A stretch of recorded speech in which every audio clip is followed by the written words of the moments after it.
मन की बात हमारे साथ।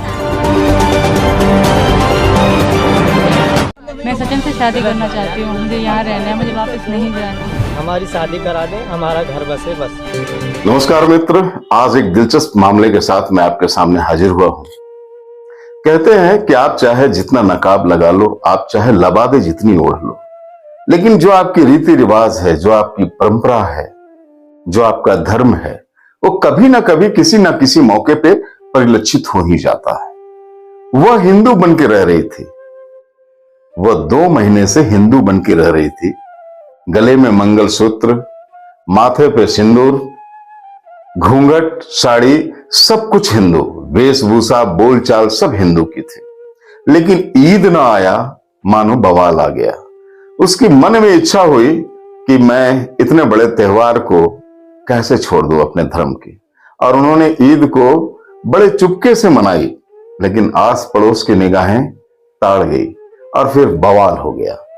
बड़े चुपके से वो रह रही थी, लेकिन आस पड़ोस ने जाना तो उसको लगा कि ये हिंदू महिला है तो फिर ईद क्यों मना रही है। और फिर जो राज था वो राज खुल गया। जी हां, मैं आज जो वाक्य आपको सुनाने जा रहा हूं वो बहुत ही दिलचस्प है और अभी सोशल मीडिया में बहुत वायरल भी है। वो हम बात कर रहे हैं पाकिस्तान की टिकटॉक स्टार सीमा गुलाम हैदर की। 27 वर्षीय सीमा गुलाम हैदर के लाखों फॉलोअर्स हैं पाकिस्तान में, क्योंकि वो टिकटॉक स्टार है। लेकिन कहते हैं कि प्यार जो होता है वो अंधा होता है। सीमा 4 बच्चों की मां है, 3 बच्चियां और 1 पुत्र। लेकिन पबजी खेलते खेलते, पबजी जो गेम अभी भारत में इसको बैन कर दिया है, पबजी खेलते खेलते एक परचून की दुकान में काम करने वाले लड़के सचिन से उसे मोहब्बत हो गई। फिर क्या था, दोनों एक दूसरे को पसंद करने लगे, बातों का सिलसिला बढ़ने लगा। सीमा हैदर पाकिस्तान की कराची में और सरहद के इस पार भारत में सचिन सिंह, जी हां, ग्रेटर नोएडा का सचिन सिंह, जो एक परचून की दुकान में काम करता है। पबजी खेलते खेलते दोनों के रिश्ते प्रगाढ़ होते चले गए, बातें होती रही। और ये सारा कारनामा है लॉकडाउन का। जब लॉकडाउन के में लोगों का कोई काम नहीं था तो पता नहीं कितने नए नए काम जुड़ गए। लॉकडाउन किसी के लिए अभिशाप बन के आया तो किसी के लिए वरदान भी बन के आया। तो वाकया है 2019-20 की। दोनों की बातें होने लगी, दोनों अच्छे मित्र बन गए और फिर दोनों में प्यार हो गया। अब दोनों मिलने की इच्छा जताई और मिलने के लिए सीमा नेपाल चली आई। सरहदों को नापते हुए नेपाल आई, लेकिन सरहदों को नापना इतना आसान नहीं था। सीमा के जो पति हैं, जिनसे उनकी 2014 में विवाह हुआ था, वो गुलाम हैदर साहब अब सऊदी अरब में रहते हैं। सीमा बताती है सचिन को कि वो उसे बहुत प्रताड़ित करते हैं। तो सीमा उधर प्रताड़ना से ग्रस्त थी और इधर सचिन का प्यार था। उन्होंने 12 लाख रुपए में अपनी पुश्तैनी जमीन को बेच दी पाकिस्तान में। सीमा वैसे रहती थी कराची में, लेकिन सिंध प्रांत की रहने वाली थी पाकिस्तान की। उन्होंने 12 लाख रुपए में अपनी पुश्तैनी जमीन को बेच दी और उस रुपयों को लेकर के वो अपने 4 बच्चों समेत वो पाकिस्तान दुबई पहुंचती है और दुबई से वो नेपाल आती है और नेपाल में रह करके फिर वो नेपाल और उत्तर प्रदेश का जो बॉर्डर है, महाराजगंज का जो इलाका है, उसको बस से क्रॉस करते हुए वो पहुंच जाती है ग्रेटर नोएडा अपने प्रेमी के पास। और जब सीमा नेपाल पहुंच जाती है और सचिन को पता चलता है तो सचिन उससे मिलने के लिए नेपाल जाता है, फिर सीमा को वहीं छोड़ता है और वो फिर ग्रेटर नोएडा पहुंच जाता है। लेकिन सीमा को पैसे चूंकि सीमित थे, 12 लाख रुपए में से 6 लाख रुपए उन्होंने हवाई टिकट वगैरह में और ट्रेवल एजेंट को देकर के खर्च कर ली थी। और अब नेपाल में उसे लग रहा था कि पैसे खत्म हो जाएगा तो क्या करूंगी, तो नेपाल से चली आती है ग्रेटर नोएडा। और ग्रेटर नोएडा के जहां सचिन का मकान है रबुपुर में, जहां सचिन रहता है, रबुपुर के ही एक मकान में सचिन उसको किराए में एक कमरा दिलवा देता है और बड़े मजे से मई से रघुपुर के उस मकान में सीमा रहती है अपने बच्चों के साथ, पूरी हिंदू रीति रिवाज के साथ, और सचिन से मिलना जुलना होता रहता है। बड़े मजे से चल रहा था। अगर ये ईद ना आती तो ये बवाल नहीं होता। मैं ही कह रहा हूं कि ईद में जब कानाफूसी हुई पड़ोसियों की, महिलाएं खास करके ज्यादा निगाह रखती है, और कानाफूसी जब वायरल हुआ, जब पुलिस अधिकारी तक ये बात पहुंची तो पुलिस अधिकारी ने इसमें तत्परता दिखाई और तब तक ये दोनों फरार हो गए थे। इन लोगों को पता चल गया था कि पुलिस को शायद हमारे बारे में पता चल गया है, लेकिन पुलिस बड़ी तत्परता से हरियाणा के पलवल इलाके से इन दोनों को अरेस्ट कर लिया। हमारी शादी करा दें, हमारा घर बसे बस। रघुपुरा पुलिस के पास एक सूचना थी कि यहाँ पे एक महिला है जो कि पाकिस्तान मूल की है, उसके साथ 4 बच्चे हैं।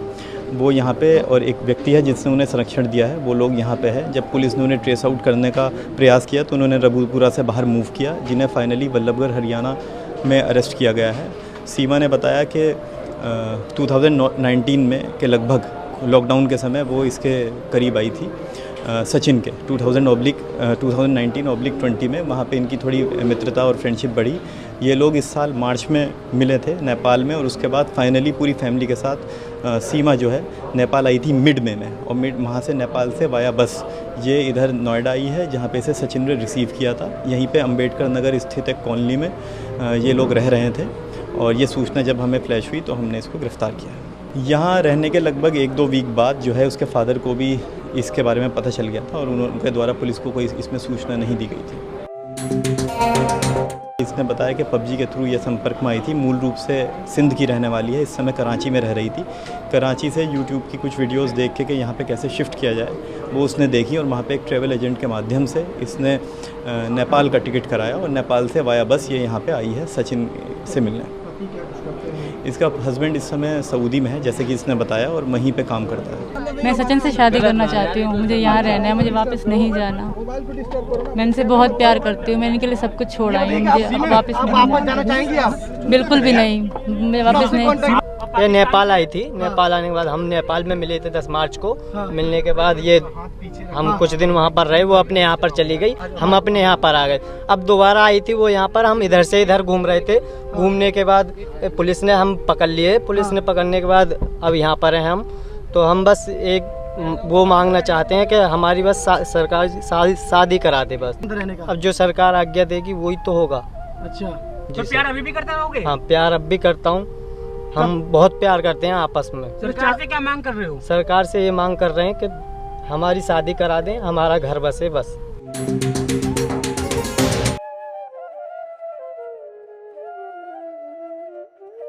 अब ये तो एक कहानी का एक पार्ट हुआ।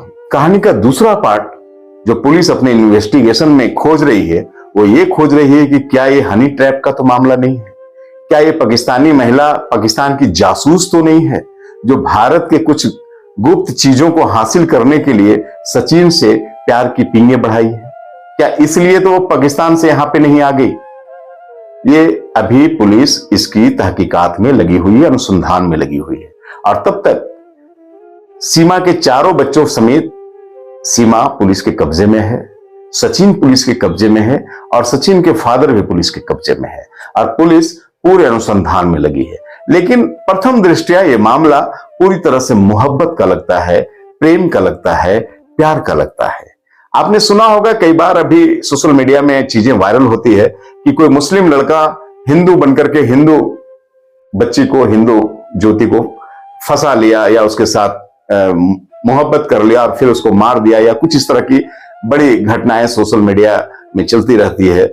लेकिन यहां मामला उल्टा है। एक पाकिस्तानी महिला जो खुद टिकटॉक स्टार है, जिसके लाखों फॉलोअर्स हैं, और जिसके पति अच्छा कमाते हैं सऊदी अरब में, जैसा कि बताया जा रहा है, वो पबजी गेम खेलते खेलते एक साधारण परचून की दुकान में काम करने वाले लड़के की मोहब्बत में मतलब फंस जाती है, या यूं कहे कि स्वीकार करती है, और उसके तहत वो अपने पुश्तैनी जमीन को बेच करके 12 लाख रुपया अर्जित करती है, और 6 लाख रुपये वो खर्च कर देती है सीमाओं को लांघने में। 3 देश की सीमाओं को लांघ करके वो पहुंच जाती है अपने प्रेमी के यहाँ।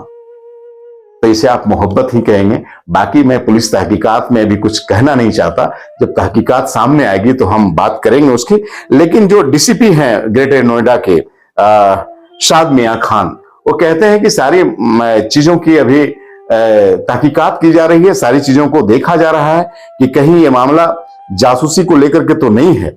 लेकिन प्रथम दृष्टया उन्हें भी लगता है कि ये मामला सिर्फ और सिर्फ मोहब्बत का है, प्यार का है। हम अभी शाद मियां साहब की भी बातें सुनेंगे और हम सुनेंगे सीमा की भी बातें और सचिन की भी बातें। अब सीमा चाहती है कि हमें भारतीय नागरिकता मिले, हमें भारत में ही रहने दिया जाए और हमें अपने सचिन के साथ रहने दिया जाए, और सचिन भी यही चाहता है। सचिन भी कहता है कि नहीं, हम दोनों में सच्ची मोहब्बत है, हम दोनों एक दूसरे के अलग नहीं रह सकते, और सरकार को चाहिए कि हम दोनों का विवाह करवा दे, हम दोनों की सुरक्षा प्रदान करे। तो है ना, ये बड़ा दिलचस्प मामला। ये मोहब्बत है साहब, इसे आप रोक नहीं सकते, इसमें आप दीवार नहीं दे सकते। बहुत सारे मजहबी लोगों को ये बड़ा अटपटा लगता होगा, लेकिन ये सदियों से चला आ रहा है। ये जब से संसार बना है ये चीजें चली आ रही है। सामाजिकता के तौर पे, बंधनों के तौर पे हमें ये पसंद नहीं होती है, लेकिन ये दिल का मामला है, इस पे किसी का जोर नहीं चलता।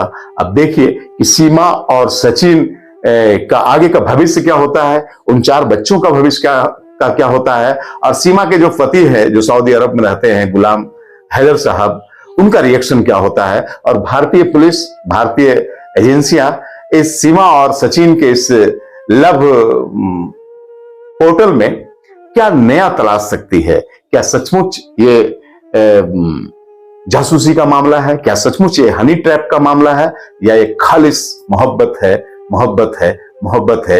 ये अभी देखना बाकी होगा। लेकिन सवाल मेरा सिर्फ ये है कि सीमा सऊदी गई, और सऊदी से फिर वो दुबई से वो फिर नेपाल आ गई, और नेपाल से फिर वो भारतीय सीमा में बड़े प्रेम से घुस गई, और 2 महीने तक वो ग्रेटर नोएडा में रही। लेकिन हमारी सुरक्षा एजेंसियां कहां सोती रही, प्रश्न ये है। सीमा तो सीमा है, ऐसे तो कई आतंकवादी भी नेपाल के रास्ते हमारे देश में घुस जाएंगे, तो कहां होती है चेकिंग? बॉर्डर में क्या करते हैं लोग, कहां है हमारे प्रहरी? कहते हैं कि पूरा बॉर्डर में हमारे प्रहरी रहते हैं। हालांकि मैत्री संबंध है नेपाल और भारत के बीच में, लेकिन फिर भी तलाशी ली जाती है। तो यह तलाशी कहां ली गई? कैसे सीमा जैसी एक साधारण लड़की हमारे बॉर्डर को क्रॉस करते हुए, हमारे बॉर्डर को लांघते हुए हमारे देश में घुस गई, और 2 महीने से हमारे यहां रह रही थी, और किसी को पता नहीं था। ये ईद ना आती तो ये बवाल नहीं होता। चलिए, मुझे भी आपकी तरह इंतजार है कि आगे का अपडेट क्या होता है, और जब आगे का अपडेट आएगा तो मैं उसे बाखूबी आपको ला करके सुनाऊंगा। तब तक आप देखते रहिए जन की बात हमारे साथ।